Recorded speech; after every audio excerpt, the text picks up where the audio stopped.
Bueno, vamos a continuar con un panel, como ustedes están viendo, conformado por 3 grandes mujeres y va a estar moderado por Ana Paula, que no la veo por aquí. Ok, perfecto. Ahí les va. Este panel está conformado por 3 mujeres. Una de ellas es Hilda Telles Lino, a quien quiero y respeto un montón. Hilda trabaja en la Comisión Nacional de Derechos Humanos como responsable de la tercera Visitaduría de México, dedicada a la defensa de los derechos humanos de las personas privadas de su libertad. No más. También trabaja y busca construir de diversas formas espacios de amor, sororidad y libres de violencia para las mujeres. Es activista de tiempo completo. Yo no sé cómo le hace, yo creo que hay 48 horas en la vida de Hilda todos los días. Y el servicio público y la defensa de los derechos humanos es su verdadera vocación. Así es que, bienvenida Hilda. También va a estar con nosotros Trixia Valle. Trixia es comunicóloga con maestría en Educación para la Paz, conferencista y escritora de 17 libros publicados desde el 2002, pionera en temas de anti-bullying. Publicó el primer libro sobre este tema en México.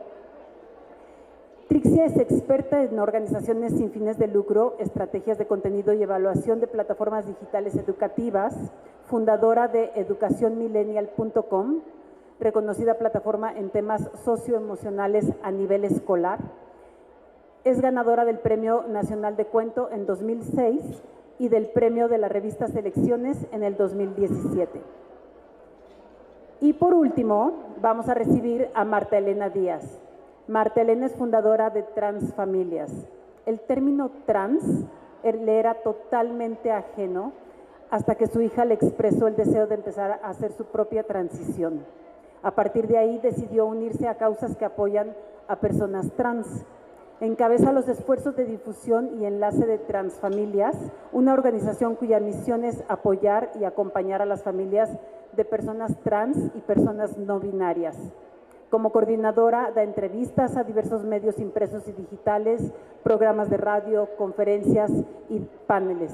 Considera que la inclusión obviamente empieza en el núcleo familiar. Y obviamente también vamos a recibir a Ana Paula, que ella va a moderar este panel, así es que bienvenidas a las 4.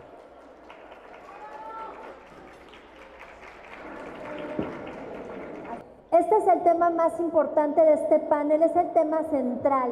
Todas las pláticas son importantes, pero escuchar este panel para todos nosotros y todas nosotras creo que es muy, muy, muy importante. Les voy a explicar por qué elegí el tema de la diversidad sexual en este panel. Porque durante la pandemia pasaron 2 cosas. Un día me habló mi comadre, que es mi mejor amiga desde quinto de primaria, y me contó que mi sobrino ya no era Marcelo, sino Maggie. Veamos el testimonial. La primera vez que Maggie nos dijo que se consideraba una persona trans y que no estaba cómoda con su sexo biológico con el que nació, nos puso en shock a mi esposo y a mí, creo que más a mí. Yo entré en shock, lloraba todas las noches, sabiendo que iba a recibir rechazo y quizá algún tipo de violencia. Eso a mí me provocaba muchísimo dolor. Cuando Maggie lo abrió públicamente, pues yo también decidí salir del closet, ¿no? Y si bien lo había comentado a pocas personas, ya cuando Maggie salió del closet y tuvo los pantalones de anunciarlo en el Facebook, yo vi que recibió comentarios pues de mucha admiración sobre todo, ¿no? Y de mucho apoyo. Entonces fue cuando decidí informarme, asistir a pláticas, grupos, conocí al grupo de Transfamilias, y así es como hemos vivido toda esta etapa de transición de Maggie. Finalmente, una vez que uno se libera y que lo anuncia públicamente, muchas cosas empiezan a cambiar. Entonces hay que ser muy respetuosos y muy amorosos con nuestros hijos. El ser trans es solo un atributo, porque también son hijos, hijes, son personas sensibles, son estudiantes, muchos otros atributos. Y hay que tener mucho cuidado en cómo nos referimos a las personas de la diversidad sexual y en general a otras personas. Ser muy amorosos y abrir comunidad. Muchas gracias. Muchas gracias. Un aplauso a mi comadre. Te quiero, comadre. Y la segunda cosa que me pasó es que tengo 6 años de trabajar con quien antes era Octavio y ahora es Camila. ¿Dónde estás, Cami? Obviamente, para mí fue un shock porque yo lo conocía por Octa durante años y aunque me había dicho de su transición, el año pasado me dijo, ahora sí es mi momento. Y por eso mismo, y todas las emociones que vienen, dije, este tema es muy importante. Veamos el testimonial de Cami. Adelante. Hola Mother's Day, ¿cómo están? Soy Camila Altamirano y soy feliz y orgullosamente una mujer trans. En mi etapa de los 5 a los 6 años, cuando estaba en la primaria y empezaba a tener conciencia, miraba que por qué mi mamá no me peinaba como las demás niñas, por qué no yo tenía el cabello largo igual que ellas, por qué mi papá me obligaba a jugar fútbol cuando yo lo que quería era danzar, quería tomar clases de ballet.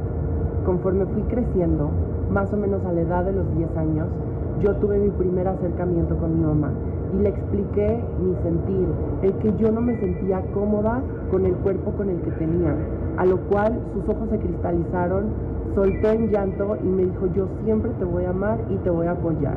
A raíz de eso, mi mamá se convirtió en mi mejor amiga. Mi madre, mi máximo referente de la feminidad, exmodelo profesional, me empezó a enseñar a cómo maquillarme correctamente, a cómo usar tacones, pero principalmente en ser una dama. Desafortunadamente en 2016 ella enferma de una enfermedad crónico-degenerativa neurológica y estamos durante 4 años día y noche en el hospital. Desafortunadamente ella en 2020 muere y me cambia la vida por completo. Ahí es donde yo hago una introspección mía, valoro más que vida solo hay una, recibo todo el cobijo de mi familia y a partir de ahí decido acudir a las autoridades para hacer mi cambio de género y posteriormente empezar mi tratamiento de reemplazo hormonal. Hoy te digo, mujer, madre, que seas muy feliz, no por el hecho de que yo sea una mujer trans, no seré madre algún día. Si me siento mujer, soy mujer. Feliz Día de las Madres. Gracias.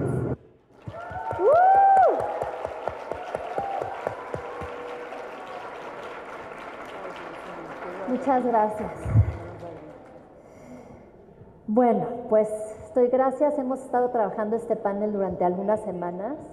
Creo que ha sido muy emocional para todas. Este panel consiste básicamente en 3 preguntas a cada una. Me voy a ir con cada una de ustedes. Tienen un tiempo de 3 minutos para contestar. Y me gustaría empezar contigo, Martelena, con tu testimonial, por favor.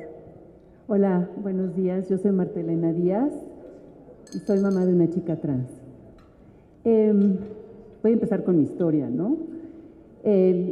Mi hijo en ese momento, a los 15 años, nos dice, yo soy un chavo gay. En ese momento yo decía, pero ¿cómo? Si yo tengo el esposo perfecto, la parejita, el perro y la camioneta, ¿cómo es posible que a mí me esté pasando esto, no? Yo eduqué todo esto súper bien. Y entonces mi hijo me dijo, pues sí, pero yo soy gay. En ese momento me costó trabajo, porque es algo que de alguna manera piensas que cumples todas las expectativas que la sociedad te pone y tus hijos no tienen por qué ser diferentes.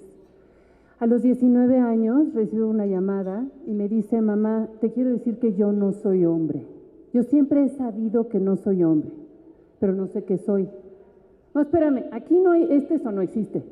Aquí hay 2 cajas, o eres hombre o eres mujer. A mí no salgas con esta vacilada. Aparte, tomas mucho, estás reprobando las materias, eres un desastre en tu vida. Entonces, no puedo creerte que esto está pasando si tienes tantos otros problemas en tu vida, ¿no?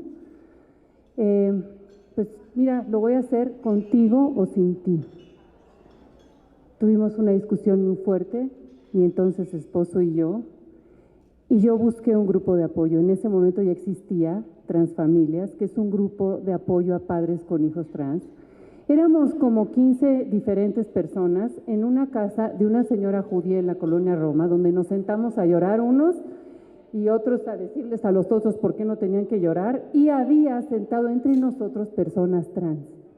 Junto a mí había una chica trans que me sacaba media cabeza y yo no me atrevía a verla a la cara, porque a mí se me hacía que esa era horrible, ¿no? Y decía, pues esta chica se dirá que es chica, pero yo le veo la manzana de Adán, la voz, o sea, yo le estoy viendo las manos.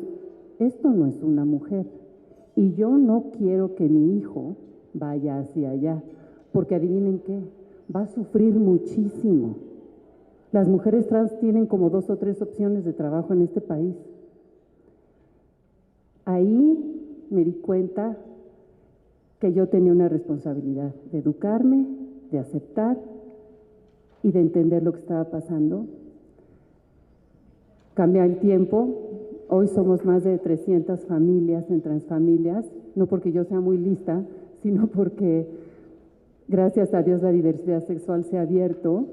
Transfamilias es una comunidad que ayuda a los padres a ser aliados efectivos y acompañantes amorosos de la transición de sus hijos, a que cada persona haga de su vida un efecto multiplicador y que estas familias poco a poco empiecen a cambiar la sociedad, empiecen a cambiar el lenguaje y las actitudes hacia las personas de la diversidad sexual. Ya me adelanté. Muchas gracias. Gracias, Marta Elena.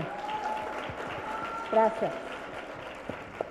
Hilda, en la familia, la escuela y la sociedad, ¿qué debemos de hacer para reconocer y respetar las identidades?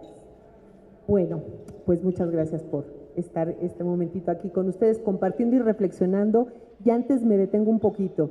Me acuerdo en el Mother's Day de hace 4 o 5 años que estábamos aquí mismo y empezamos a tocar levemente cómo hablar a los niños y las niñas de diversidad, muy suavemente. Hoy es el panel principal y es porque nos deriva una gran responsabilidad justo en la escuela, como sociedad, como familia, poder hablar y respetar las identidades. Algo que podemos identificar es que lo único que nos hace iguales es que todas las personas somos diferentes y justo la diversidad pasa por muchos tamices que muchas veces se estigmatizan, originan violencia, originan rechazo en la familia. Hoy en México tenemos un marco legal importante, sólido, que específicamente prohíbe la discriminación en razón de las identidades de género, expresiones de género, características sexuales u orientación sexual. Ese marco jurídico está, pero socialmente todavía tenemos que trabajar muchísimo. Tenemos que trabajar con romper estos estigmas, estos prejuicios. Alrededor de las redes sociales vemos una oleada de los grupos que los denomino de manera personal antiderechos, porque justo niegan o intentan frenar el paso y el reconocimiento de todas las identidades. ¿Qué es lo que nos toca para, como sociedad, hacer o trabajar o permear entre todas y todos? Por ejemplo, hoy todas nosotras nos llevamos una gran responsabilidad de entender la diversidad, de respetarla, de saber que el eje fundamental de todas las personas y el eje de los derechos humanos es la dignidad humana y que todas las personas estamos dotadas de dignidad y que por ese hecho debemos ser respetadas. Entonces, que una persona pueda manifestar y hacer un proceso de transición en relación con su identidad es un aspecto que tenemos todas las personas que respetar, que el Estado tiene que apuntalar con políticas públicas, con reformas legislativas, con cosas que vayan impulsando el trascender de la persona, porque ojalá fuera tan sencillo como pasar un proceso de transición. Socialmente hay que derribar un montón de barreras, pero principalmente las barreras familiares.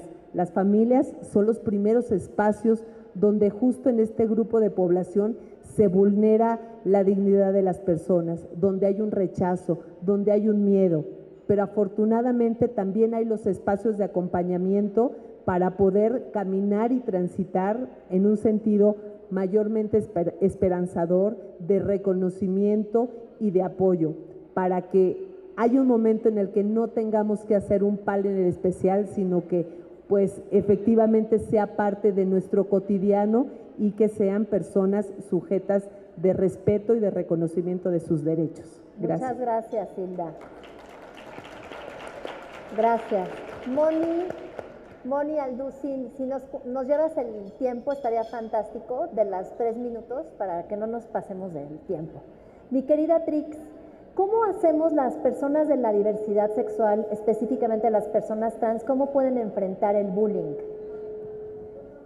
Bueno, pues gracias, Ana Paula. La verdad es que estoy nerviosa, nunca estoy nerviosa, he dado muchas conferencias, pero poder influir en tantas mamás que son el pilar de que se haga o no el bullying por cómo tú hablas, por cómo le hablas a tus hijos, por lo que opinas del niñito, la niñita nueva o este tema trans, creo que es un privilegio, gracias, y es una enorme responsabilidad porque con que a una de ustedes a lo mejor les cambie el chip, de a lo mejor dejar de expresarte mal de la escuela, mal de los compañeros. Entonces, contestando a la pregunta, creo que el principio empieza en las mamás, porque, y en los papás, evidentemente, pero las mamás, pues, naturalmente estamos pasando el amor.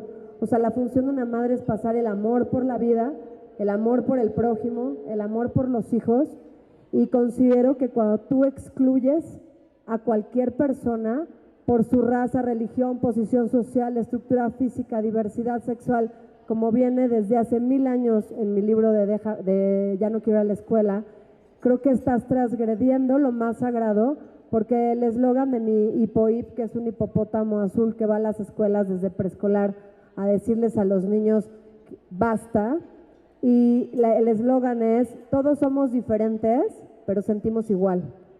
Entonces considero que para una persona que elige, como la hija de Marta, el tener una diversidad distinta, el vivir o vivirse o vivenciarse de una forma distinta, debe ser algo que desde casa, nosotros como mamás, digamos, las personas todas somos valiosas, las personas todas somos distintas, y no por ser de una, ni el pecoso, ni el que es trans, ni el que es chaparrito, ni el que es gordito. O sea, creo que todos merecemos ese respeto, y por eso justo mi nuevo libro, y hasta se lo regalo a veces a los diputados, les digo, mire diputados, si lo bulean usted le dice, déjame en paz.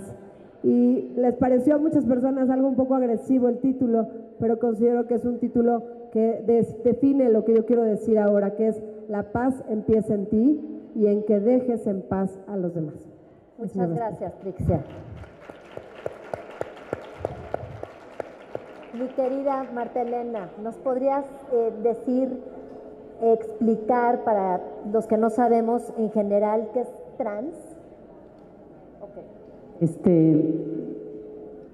Yo no soy una persona trans, desafortunadamente, entonces voy a tratar de explicarlo como libro de biología. Cuando nosotros nacemos tenemos un sexo biológico y se nos asigna un nombre cuando, dependiendo, ahora sí que de la tubería que tenemos, ¿verdad? ¿Eres un macho o eres una hembra? De ahí nosotros tenemos una identidad, que es ¿qué se llama la identidad de género? La identidad de género son todas estas ideas que hay alrededor del género que tú tienes, ¿no? Y esta es una construcción, tenemos que entender que el género es una construcción de la sociedad, es un conjunto de expectativas, ideas, estándares y creencias sobre tu género. Las mujeres son así, los hombres son así, desde el rosa y el azul, ¿no? Vamos a partir de ahí. Todas estas expectativas son algo que una persona trans no está de acuerdo, ¿no? No es tanto que uno diga, es que una persona trans no está de acuerdo en tener pene. No, una persona trans no está de acuerdo con las expectativas de género, en la identificación de género que se asume por los genitales que tiene, ¿ok? Que no tiene nada que ver con la orientación sexual. La orientación sexual es quien te gusta, la identidad sexual es quien eres, ¿no? Esa es una diferencia importante a hacer. Entonces, una persona trans, la transexualidad es un sentir acerca de lo que la sociedad te dice que tú eres en tu género, ¿no? En tu identidad de género, y es una cuestión muy personal, La transexualidad es un evento social y emocional. No es un evento genital, no es un evento de cirugías y no es un evento de hormonas y ni de siquiera de documentos. Estas son ayudas a una persona que quiere tener una expresión de género conforme lo que esa persona se siente. No es una enfermedad, ya no está catalogado como una enfermedad mental, ya no está catalogado como una deficiencia. Es una de las diversidades más que la madre naturaleza nos dio. ¿Por qué ahora hay más? Bueno, no hay más visibilidad, pero desafortunadamente los trans no están tratando de conquistar al mundo, no se contagia y bueno, eso es lo que puedo contarles. Muchas gracias. Hilda, ¿cómo podemos ser más incluyentes, generar entornos más incluyentes en las escuelas, en los lugares de trabajo? Pues justo como comentaba, con esta identificación y en el marco de respetar y conocer. Siempre le tenemos miedo a lo desconocido, pero basta con tener un primer acercamiento para poder decir, hay algo que reflexionar como sociedad. Todas nosotras seguramente sabemos cuál es el promedio de vida de nosotras las mujeres o de los hombres, 75 años, 70, 75. ¿Ustedes saben que en el caso de las personas trans el promedio de vida son los 35 años? Ese es el promedio de vida. Y generalmente es el promedio de vida porque esa vida es arrebatada por la violencia. México es el segundo país del mundo donde mayores crímenes de odio por transfobia se cometen. Afortunadamente ya se ha podido, cuando menos teóricamente, hablar de los transfeminicidios para poder identificar ese tipo de violencias, como una violencia que puede empezar simbólicamente de manera sencilla, en esas bromas, en esas cosas que de pronto socialmente pues son cotidianas. Esas pequeñas bromas o violencias simbólicas pueden llegar a convertirse en un transfeminicidio, en negar derechos, en obstaculizar el pleno respeto de todo lo que tiene que desarrollar una persona. ¿Cómo está preparada la sociedad para eso? ¿Está preparada las escuelas? ¿Están preparados los espacios públicos para trabajar? Como mencionaba Camila, a veces los lugares se cierran a poder tener un mayor desarrollo. Hay como características muy particulares de dónde debe trabajar una persona trans. En la medida que abonemos, que reconozcamos y que respetamos, la violencia va a minorar. Yo les invito a que tengamos acercamientos, no solamente pues ahora con la información que nos llevamos, sino también poder buscar, leer, acercarnos a espacios donde nos den mayor información, porque estoy segura que cada una de nosotras tendrá algún espacio donde pueda abrir con mucho amor un lugar para recibir a una persona trans. Gracias, Hilda. Se dice también, Trixia, que el bullying nos hace más fuertes. Bueno, justamente cuando la gente dice, es que el bullying te hace fuerte y el bullying siempre ha existido, yo les digo, ay, pues el cáncer también siempre ha existido, mejor ya no lo curen, porque pues siempre ha existido, de eso te morías, ¿no?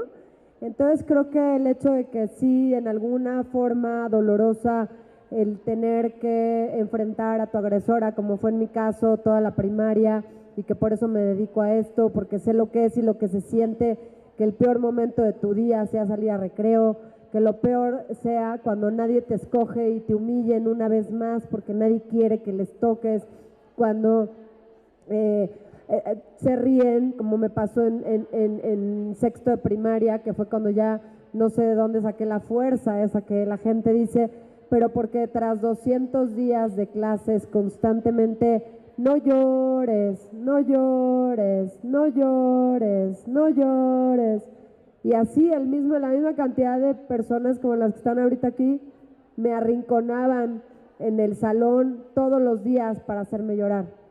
Y claro que me hice más fuerte. Ahora me dedico a dar conferencias desde hace 21 años, yendo a todas las escuelas de México, más de 1000, sin duda. Pero al final, esa fortaleza me ha costado mucho dolor, el recuperar mi autoestima muy lentamente, y que sí te puedo decir que toda mi vida me he considerado insegura, quizás ya en esta última parte, después de los 40 años, tal vez ya soy un poco más segura, pero ¿para qué pasar por todo eso? Y la razón de esto es porque cuando tú te destruyen tu personalidad en la primaria, que es cuando estás aprendiendo quién eres, se destruye para siempre. Secundaria es un poco menos peor, pero primaria es horrible. Y cada año que pasa hay más bullying en primaria, los niños se dicen cosas más feas, se hablan horrible, en los grupitos de 4 o 5 años ya están hablando con una sarta de majaderías. Y yo sé que en algún punto me hice viral mundialmente por haber defendido que una campaña de refrescos no pusiera groserías en ella, pero me vale haberme vuelto viral y que me hayan acribillado en las redes, porque al final la marca quitó la campaña y yo hice mi punto, que es, en México nos estamos volviendo un país de violencia verbal, que desde los niños más chiquitos, que son los que a mí me interesan, se están hablando así, y yo la primera cosa que hago al llegar a una escuela es no hablar con groserías. Ya sé que me vas a decir ridícula, antigua, y todas las mamás le dicen güey a sus hijos, yo no, y ojalá tú tampoco lo hagas, porque ahí empieza para mí la violencia. Gracias, Trixia. Marta Elena, tengo otra pregunta para ti importante. ¿Por qué alguien podría no estar de acuerdo con su sexo biológico? No lo sé. No hay un estudio conclusivo que diga por qué una persona nace y dice no estoy de acuerdo y háganse de cuenta que es una persona que ustedes el vestido que traen o la ropa interior que traen es 3 tallas más chica, ¿no? Agárrense todo el día estar sintiendo esa cosa de que no me queda, siento algo y no hay un estudio, ¿no? Normalmente lo que pasa es que se empieza con un sentir con pequeños muy chicos. ¿Cuándo supieron ustedes que eran mujeres? No si les gustan los hombres o las mujeres o los dos. ¿Cuándo supieron que son mujeres? Cuando tú ves y dices, a mí me dicen que soy niña, yo tengo esto y soy niña, ¿no? Bueno, así una persona trans entiende que dice, yo estoy viendo algo ahí, me están diciendo algo a mí y es algo que yo no siento todo el tiempo. Y siento esta incomodidad espantosa y en ese momento, ¿qué existe? La información, el que alguien más diga soy trans, el verlo en alguien más, es como yo puedo decir, eso soy, ¿no? Entonces, ¿por qué existe? No lo sé. La diversidad humana, la diversidad sexual y de identidad ha existido toda la vida. Los números no crecen, hay sociedades que lo habían aceptado desde antes, desde nuestra cultura obviamente judeocristiana, donde eso obviamente está prohibido, porque eso pues tenemos que multiplicarnos, ¿no? Entonces, bueno, hay que pensar que eso siempre ha existido, que es parte de la diversidad humana, que no tiene nada de malo, que nosotros como padres, aunque no conozcamos a nadie de la diversidad sexual en nuestra familia, y ojalá alguien aquí levante la mano que me pueda decir que nadie en su familia, de todos sus hermanos, papás y tíos y primos, es de la diversidad sexual, que esa familia verdaderamente no conoce a nadie. Ah, ¿verdad? Entonces, lo que yo les quiero decir es que entender que es parte de la diversidad, que todos vamos a ser diversos en una fiesta y que hay que abrazar lo diferente y lo otro con amor. Eso nos hace a nosotros finalmente mejores personas. Te agradezco mucho, Marta Elena. Hilda, ¿cómo pueden profundizar las escuelas, los espacios laborales para profundizar más en este tema de identidad de género? Pues retomando lo que comentaba en mi participación anterior, hay que acercarse a las instituciones que trabajan con temas antidiscriminatorios. A nivel nacional está el Consejo Nacional para Prevenir la Discriminación, en la Ciudad de México COPRED, en fin, hay instancias públicas que nos pueden allegar de información que sea amplia y suficiente y que esté apegada a un marco legal. También hay organizaciones de la sociedad civil que han trabajado durante muchos años y que han ido acompañando los procesos, porque además no es que sean situaciones que ya estén dadas como si fuera 1 más 1, 2, es un proceso y es una construcción. cuando se refería también, vuelvo a retomar una palabra final de Camila, si soy mujer, si me siento mujer, soy mujer. Es eso, el ser mujer es una construcción también, no es algo que solamente se traiga por naturaleza, sino es una construcción que vamos haciendo todos los días. Entonces, qué mejor que allegarnos de esa información fundamental, de información precisa, de información que sea sobre todo que reconozca la dignidad de las personas. Eso es fundamental. Y cuando a veces nos preguntan, y bueno, ¿y la dignidad humana qué es o por qué no acomoda cuando hay grupos que pretenden negar o violentar los derechos de otra persona? Pensar que la dignidad es todo aquello que nos hace sentir mal, que nos incomoda, que nos lastima, que nos hace sufrir, y que si eso mismo que le está pasando a una persona, yo me pongo en empatía con ella y siento que le incomoda, pues entonces ¿por qué generar procesos donde esa situación sea violente? Y eso nos lleva a muchos desafíos, a desafíos en las escuelas, a desafíos laborales. Esa es una parte importante que no quiero dejar pasar. ¿Estaríamos preparadas y preparados las instituciones públicas, las empresas, toda la parte de negocios en recibir personas trans? Hoy, con mucha lucha, hay muchas mujeres trans, muchos hombres trans que están buscando el reconocimiento, que están buscando los espacios para que dejen de estar solamente en ciertas actividades que históricamente se han asentado para ese tipo de personas. Afortunadamente hoy el poder tener un documento con la identidad que sea conforme a su identidad de género y sus documentos les facilitan los espacios, pero todavía tenemos mucho que trabajar. Entonces, ¿cuál es mi mayor punto en esto? El mayor consejo que puedo tener es acercarnos a las instituciones y tener apertura y reconocer que todas las personas somos diferentes y que como tal merecemos respeto. Muchísimas gracias, Hilda. Última pregunta, Trixia. ¿Cómo haces para que tu hijo tenga empatía en un mundo en donde todo el mundo te dice que te valga gorro? Bueno, pues quiero empezar por decirles que la ilustradora de casi todos mis libros y de mi cuento de Romina y Nico, que se hizo viral en la pandemia, que se llamaba Romina y Nico, Romina y el COVID-19, es trans. Ella era Sara y ahora es Pato.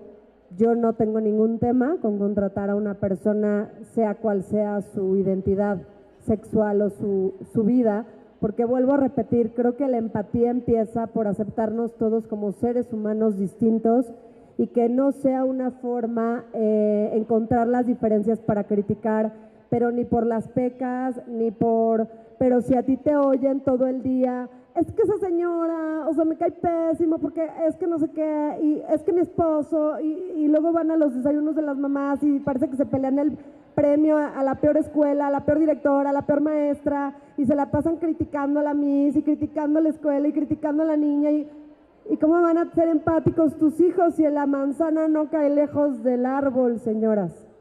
La manzana cae cerca siempre del árbol. Entonces yo te diría que la empatía sí es algo que se construye en casa, y justamente yo lo que les quiero invitar es en mi empresa, que es Educación Millennial, que es una empresa pésima empresaria, todo lo regalamos, pero al final lo que queremos es invitarte a que te sumes a esta campaña que se llama No Seas Bulero. Ustedes son las voces de todo este país. Ustedes tienen comunidades de miles de seguidores, ustedes son chavas que todo el mundo quiere ser ustedes, y que de verdad si ustedes se suman junto con nosotros a ponerse la camiseta y decir no seas bulero, yo creo que podemos hacer una enorme diferencia. Estuve el jueves o viernes en una escuela en el Maguen David, y cuando acabo mi speech, los niños les digo, es que yo no sé si valió la pena, porque había mucho debate de lo que yo decía, que así nos llevamos, etcétera, y nada más les quiero compartir que al final les dije, pues bueno, yo al final, me oigan o no, voy a seguir estando aquí. Y cuando me bajé del escenario, como 20, 30 niños me dijeron, por favor, no dejes de hacerlo, porque sí vale la pena. Y creo que eso es a lo que yo te vengo hoy a invitar, a que no seas bulera, porque eso es justamente lo que nos está pasando a niños, a papás. Y bueno, pues me voy a poner mi propia playera que les estreno aquí con ustedes. Muchas gracias. Muy bien, pues muchísimas gracias a Marta Elena Díaz, a Hilda Telles Lino, mi querida Trixia Valle. Creo que valió la pena este panel que ya estaremos también teniendo en línea para que pues más personas puedan acercarse a él. Muchas gracias. Gracias.